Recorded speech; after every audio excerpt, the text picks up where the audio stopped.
I believe that we need to hear this. We can either start obeying God and disciplining ourselves, or we can have God do it for us. And maybe the hour is coming, and now is, when that's going to happen.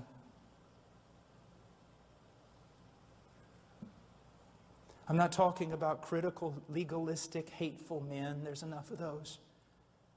I'm talking about a man, a group of elders, leaders, who love enough to lay their life on the line because they know this is not a game. This is not something that we do just for this life, that eternity is at stake, the salvation of souls. Look at all these Christian bookstores. Look at the old books of the old days, of the Wesleys and the Whitfields and on, the Puritans and the Reformation. Most of those books dealt with what is the gospel, how do you preach it, how do you bring someone to Christ, how do you discern true conversion, how do you be a doctor of souls. We have joined Rome in this matter. Rome, the baby is baptized, the baby is Christian, the baby is Rome. Never again deal with conversion. Just create all sorts of worldly means to try to keep them in the church. Evangelicals have done the same. Pray a little prayer with them after 2 or 3 minutes of counseling. After a half an hour of preaching, 25 of which was very funny stories, and then drawing the net after 5 minutes.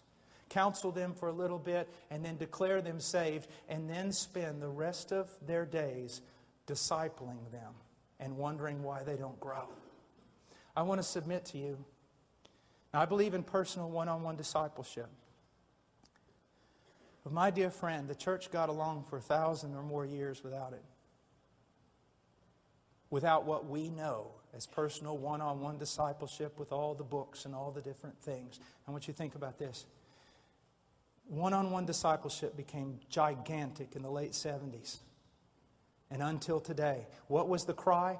Just as many people are going out the back door as coming in the front door. And the reason why that's happening is because we're not discipling people. No, the reason why it's happening is because people aren't getting converted. Because His sheep, they hear His voice and they follow Him. Whether you disciple them or not. Now, we ought to disciple, but that's not why they're leaving. They went out from us because they were not of us. And they hardly got a chance to be of us because they never heard a true gospel. And no one ever dealt with their soul.